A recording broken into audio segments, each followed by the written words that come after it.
नमस्कार, दैनिक पुकार न्यूज में आपका स्वागत है।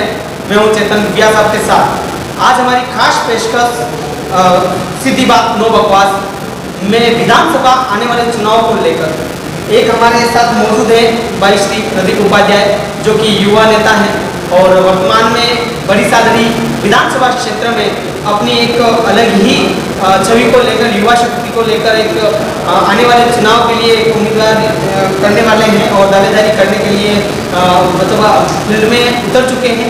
जानना ये चाहेंगे कि आज हम उनसे ये रूबरू करना चाहेंगे कि बड़ी सादरी विधानसभा क्षेत्र में आने वाले चुनाव को लेकर क्या रणनीति रहेगी और क्या इनका जो है दारोमदार अभी वर्तमान स्थिति में है वो भी जानेंगे और भविष्य में इन्होंने पार्टी और संगठन के लिए क्या कार्य किए हैं। भाई साहब बहुत बहुत नमस्कार, आपको हमारे चैनल में स्वागत है आपका। जय श्री राम।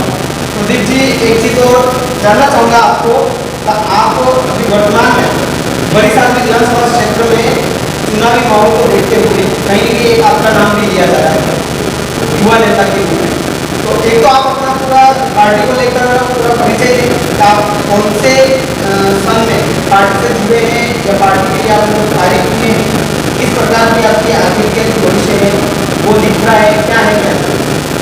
वर्तमान में मैं भारतीय जनता पार्टी प्रतापगढ़ से जिला महामंत्री और पार्टी के विभिन्न प्रकल्प जो चले हैं, सेवा प्रकल्प, उनमें मैं जिला संयोजक, सह संयोजक, जन आक्रोश यात्रा, सेवा पखवाड़ा, सभी में सदस्यता अभियान, इनमें मैं दायित्वों पे रहा हूँ, पे काम किया है।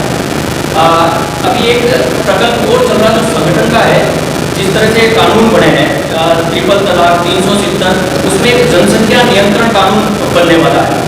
उसमें जनसंख्या समाधान फाउंडेशन का मैं अभी प्रदेश उपाध्यक्ष भी हूँ। ये जो आप अभी रणनीति चुनाव पार्टी के सामने अगर बात करते हैं तो कहीं भी बड़े गदावर नेता भी बड़े विधानसभा चुनाव में अच्छे प्रत्याशी के लिए दावेदारी कर रहे हैं, तो उसको लेकर आप क्या कहना चाहोगे? आप पार्टी को लेकर क्या कहना चाहोगे? किस प्रकार से पार्टी आपको विश्वास देता है, क्या करता है? दावेदारी करने का अधिकार सभी को है, टिकट एक को मिलेगा। पूर्ण निष्ठा और ईमानदारी से पार्टी का काम करना है। सबका एक ही लक्ष्य है, कमल का फूल। अगर मुझे मिलता है तो मैं चुनाव लड़ूंगा। आपको टिकट मिलती है तो आप बड़ी सादरी विधानसभा क्षेत्र में क्या आप कार्य कर सकते हैं, क्या आपका मतलब रहेगा कार्य क्षेत्र और आपकी रणनीति क्या रहेगी अगर मिलती है? जो विधानसभा क्षेत्र में जो कमियां हैं, बहुत सारी कमियां हैं देखने को मिलती है, उन सबको मैं दुरुस्त करूंगा। एक बड़ी साड़ी में सबसे ज्वलंत समस्या मुझे जो लगी है वो इंटरनेट की लगी है, वो जिसमें नेट भी चलता है, मोबाइल से संबंधित समस्याओं से बहुत पब्लिक को जूझना पड़ता है, वो समस्या भी मैं हल करूंगा। बहुत सारी समस्याएं हैं, हम हमारा निराकरण करेंगे। और दूसरी चीज़, अगर आपको पार्टी टिकट नहीं देती है या फिर आपको टिकट नहीं मिलता है तो उसके बाद आप क्या करना चाहोगे? हमारे लिए तो संगठन सर्वोपरि है, संगठन माँ है। वो माँ से गद्दारी करना न तो हमने पहले सीखा है, न कभी सीखेंगे। माँ जो तय करेंगे वो तय करेंगे। प्रदीप जी, एक चीज़ और कहना चाहूँगा, जैसे आप कह रहे हैं कि प्रतापगढ़ में आपने इतने अच्छे कार्य करके यहाँ तक आप पहुँचे हैं, कैसे क्या है, तो इस तरह से आप देखा जाए तो एक तरफ भाजपा से जितने उम्मीदवार हैं अभी वर्तमान, जैसे वर्तमान में विधायक भी भाजपा से यहाँ पर, और एक तरह से दिख रहा है कि भाजपा से कहीं न कहीं बड़े बड़े जो गद्दावर हैं नेता वो भी यहाँ पे मौजूद हैं, तो उनको लेकर आपकी क्या रणनीति रहेगी? कितने भी गद्दावर हो, कितने भी है, सबको दावेदारी करने का अधिकार है। टिकट एक को मिलेगा ये मैंने आपको पहले भी बता दिया है। मैं अपने जातिगत समीकरण से भी तैयारी कर रहा हूँ, क्योंकि ये ब्राह्मण बहुल्य क्षेत्र है। विगत 70 वर्षों में जब से देश आजाद हुआ, ब्राह्मणों को एक भी बार मौका नहीं दिया गया, तो मैं उस तरह से तैयारी कर रहा हूँ, ब्राह्मणों को मौका दिया जाए।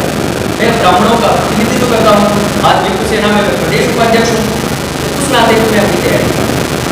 आप जो कह रहे हैं जिस तरह से आप ब्राह्मण जातिवाद समीकरण को देख रहे हैं, ये है वो, तो कहने का मतलब आप जब चुनाव की रणनीति जातिवाद से लगा बैठे हैं या फिर सर्व समाज को साथ लेके चलेंगे, जैसे नहीं, हम तो चलती से कौम को साथ लेके चलते आए हैं और चलते रहेंगे जीवन भर। तो कोई एक जाति से कोई चुनाव जीता नहीं जाता है, सबको साथ लेके संगठन के लिए काम करने वालों को साथ लेके चुनाव जीता जाता है। तो कहीं भी एक बात करते हैं, जैसे आप ये रही बात भाजपा की, बात करते हैं कांग्रेस की, तो कहीं न कहीं कांग्रेस के भी इस तरह से जो नेता है वो के सामने भी आ रहे हैं, कांग्रेस के भी बड़े बड़े गद्दावर नेता हैं, वो भी यहाँ बड़ी सादरी में अपने डेरा जमाए हुए हैं, उनको लेकर क्या कहना चाहिए, कैसे करें? कितने भी नेता अगर यहाँ से तो कमल का फूल खिलना तय है। जिस तरह से कांग्रेस की नीतियां हैं, भ्रष्टाचार, महिला शोषण, सभी चीजों में कांग्रेस ने घोटाले कर रखे हैं बहुत सारे, तो उनका तो जाना तय है, उनकी बोरिया बिस्तर बनना तय है, यहाँ से कोई नहीं जीतेगा। प्रदीप जी, एक चीज और कहना चाहूँगा, वर्तमान में जिस तरह से राजस्थान सरकार ने 76 योजनाएं मतलब जनता के बीच में डाली है, तो कहीं ना कहीं उनका जो फायदा है उनको मिला है, तो पब्लिक अगर ये चीज जान रही है मतलब किस तरह से हमारा जो योजना दी है, ये तो उसको लेकर चुनाव करेंगे। 4.5 वर्षों तक इन्होंने क्या किया? कुछ भी नहीं किया। अभी मुफ्त की रेवड़ियां बांटी है। अगर मोदी जी भी 2014 में जब आए थे, सोच लेते कि मैं भी 6 महीने जब सरकार के रहेंगे और तब योजनाएं लाऊंगा, क्या देश सुचारू रूप से चल पाता? नहीं चल पाता। मोदी जी 2014 में आते ही उन्होंने अपनी योजनाओं पे ध्यान दिया, जो कहा वो करते आए, और अभी 6 महीनों में इन्होंने सारी रेवड़ियां बांटी। कहाँ थे इतने दिन? केवल सरकार बचाने में थे और कुछ भी नहीं किया। 4.5 वर्षों तक इन्होंने सरकार बचाई। अब मैं बात करता हूँ अपने बड़ी साथी से वापस, जो बड़ी साथी का अभी वर्तमान स्थिति देखी जाए तो विकास को लेकर कहीं ना कहीं तर्क और वितर्क हो रहे हैं, तो विकास को लेकर आप क्या कहना चाहोगे?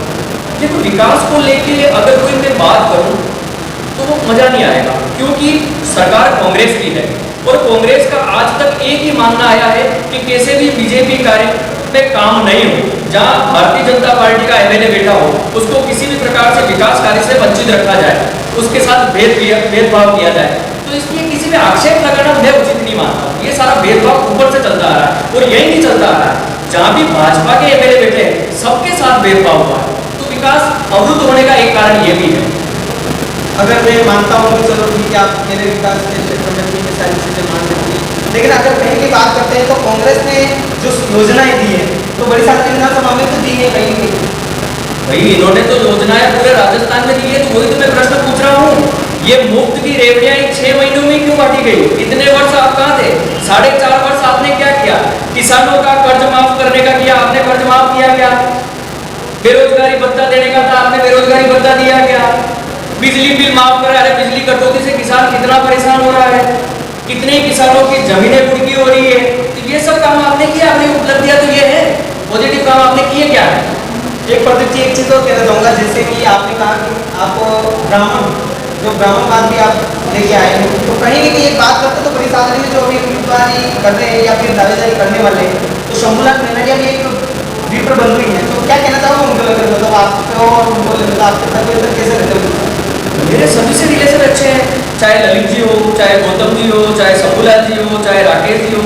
मैं व्यक्तिनिष्ठ नहीं हूँ, मैं संघनिष्ठ हूँ, और मेरे लिए सिर्फ और सिर्फ महत्व कोई रखता है तो कमल का फूल है, चाहे कोई भी लेके आए, मैं उसके साथ हूँ और पूरी निष्ठा और ईमानदारी से उसके साथ।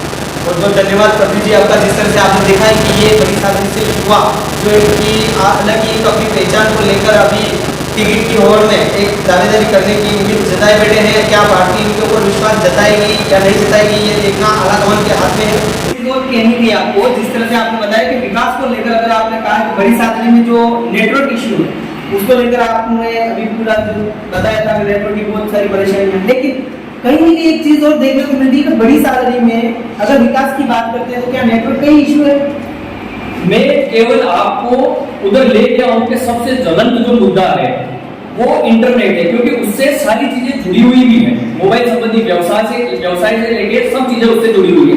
मैं केवल आपका ध्यान आकर्षित कर रहा हूं नेटवर्क की तरफ। बाकी विकास के जो मुद्दे हैं, मैं अगर आता हूं, मुझे टिकट मिलता है तो मैं जीत के जो विकास करूंगा, रोड से लगा के बिजली, हर जगह मैं विकास के लिए खड़ा होऊंगा। बहुत सारे मैंने यहाँ सुना भी है, भ्रष्टाचार चल रहा है, कमीशन खोरी चल रही है, सब जगह भ्रष्ट बैठे हुए हैं, ये कमीशन ले रहे हैं, ये सारी चीजें भी मैं बंद कर दूंगा। तो प्रदीप जी, एक आप भ्रष्टाचार के ऊपर भी अगर बात करते हैं तो अगर भ्रष्टाचार से इतने बड़ी साधन में इतने भी केस देखने को मिले हैं या फिर भ्रष्टाचार, इसके बारे में आप कहना चाह रहे हैं? भ्रष्ट सरकार के बारे में कहना चाह रहे हो या फिर कैसे क्या खुल के जो भी है आप स्पष्टीकरण दे तो अच्छा रहेगा? पूरा राजस्थान में पूरा तंत्र ही भ्रष्ट है। किसके लिए कहूँ? एक भी कार्यालय आप बता दो, आपके पास संज्ञान हो तो, कि वहां भ्रष्टाचार नहीं है। सभी कार्यालयों में भ्रष्टाचार है, चाहे बिजली ले लो या कोई सा भी कार्यालय ले लो, हर कार्यालय में भ्रष्टाचार से पूरा भरा हुआ है। किसान त्रस्त है, कर्मचारी त्रस्त है, ऊपर से दबाव रहता है, कमीशन खोरी चल रही है, रिश्वत खोरी चल रही है, पुलिस खुद दादागिरी कर रही है, पुलिस किसी की सुन नहीं रही है। भ्रष्टाचार से पूरा लिप्त है ये पूरा राजस्थान।